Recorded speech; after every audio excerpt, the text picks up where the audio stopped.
इस वीडियो के माध्यम से हम लोग स्पीकिंग वर्ब्स के बारे में जानेंगे।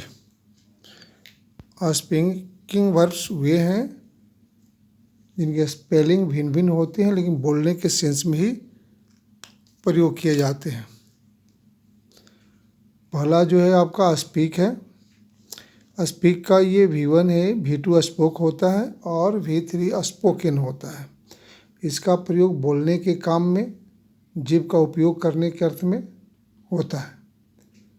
जैसे द डम कैन नॉट स्पीक, गूंगे बोल नहीं सकते हैं। कोई भाषा बोलने के अर्थ में भी इसका प्रयोग होता है। जैसे Nehru spoke chest English, Nehru ने शुद्ध अंग्रेजी बोला। भाषण देने के सेंस में भी स्पीक का प्रयोग होता है।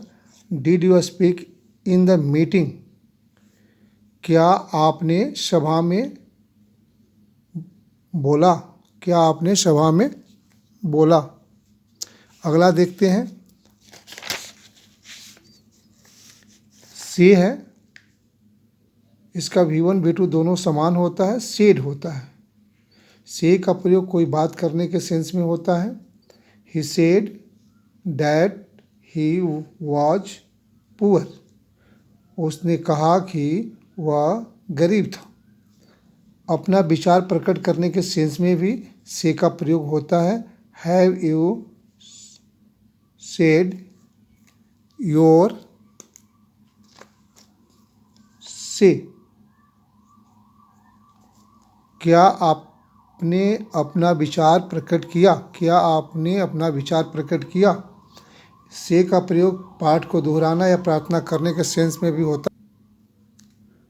जैसे the girl was able to say his lesson, लड़की अपना पाठ कहने में सक्षम रही या अपना पाठ दोहराने में सक्षम रही। प्रार्थना के सेंस में इसका है ही रेगुलरली सेज हिज प्रेयर, वह हमेशा या नियमित रूप से प्रार्थना करता है। दूसरा टेल है, तीसरे नंबर पर टेल है। टेल का V2 और V3 टोल्ड होता है। टेल का प्रयोग सूचना देने के अर्थ में होता है।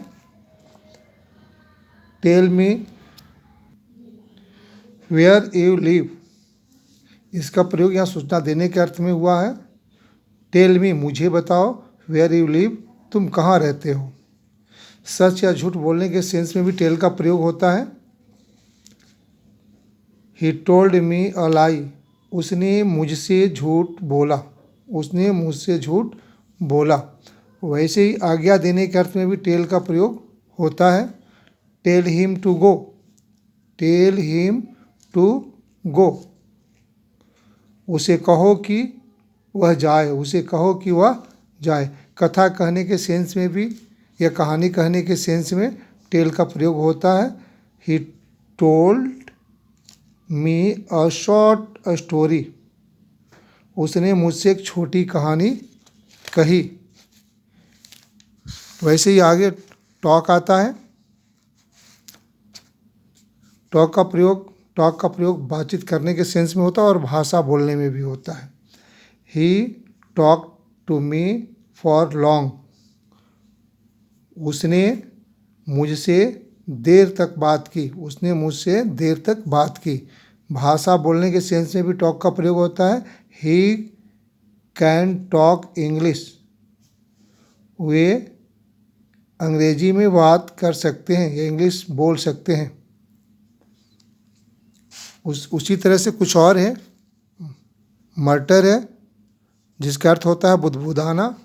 स्टैमर, इसका मतलब होता है तुतला बोलना।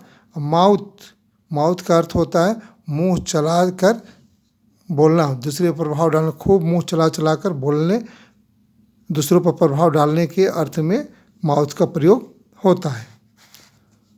धन्यवाद। अगर वीडियो पसंद आया हो तो वीडियो को लाइक करें, शेयर करें और सब्सक्राइब करें।